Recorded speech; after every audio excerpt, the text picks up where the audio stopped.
Good morning. आज बनवणार आहोत आपण आज लापशी रवा, गव्हाचा रवा. इथे तुम्ही सगळ्या भाज्या कट करून घेतलेल्या, दुधीसुद्धा घेतलेले, मोड आलेली मटकीसुद्धा घेतलेली आहे. 2 वाटी रवा, गव्हाचा लापशी रवा हा भाजून घेतलेला. भाजल्यामुळे काय होतं, की लवकर पचनसुद्धा होतं. आणि 2 वाटी मूग डाळसुद्धा घेतली. मूग डाळ मी सोक करून ठेवली होती. एका साईडला काढून घेतलेला आहे रवा.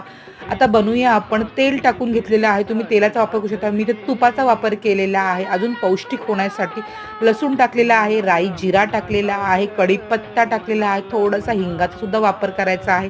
कांदा टाकलेला आहे. कांदा पूर्ण सॉफ्ट झाल्यानंतर इथे हिरवी मिरची मी कट करून टाकलेली आहे. जास्त तिखट असेल तुम्ही जास्त तिखट सुद्धा करू शकता. त्याच्यानंतर टॅमॅटो टाकलेला आहे, दुधी टाकलेला आहे चव येण्यासाठी, मोड आलेली मटकी सुद्धा टाकली, घरचा मसाला, मूग डाळ आणि गव्हाचा लापशी रवा, पावभाजी पण मसाला टाकलेला आहे चव वाढल्यामुळे. त्याच्यानंतर इथं कोथिंबीर टाकून 3 शिट्ट्यांमध्ये आपला गव्हाचा चमचमीत दलिया तयार झालेला आहे. एकदा रेसिपी नक्कीच ट्राय करा. लाईक करा, शेअर करा, कमेंट करा.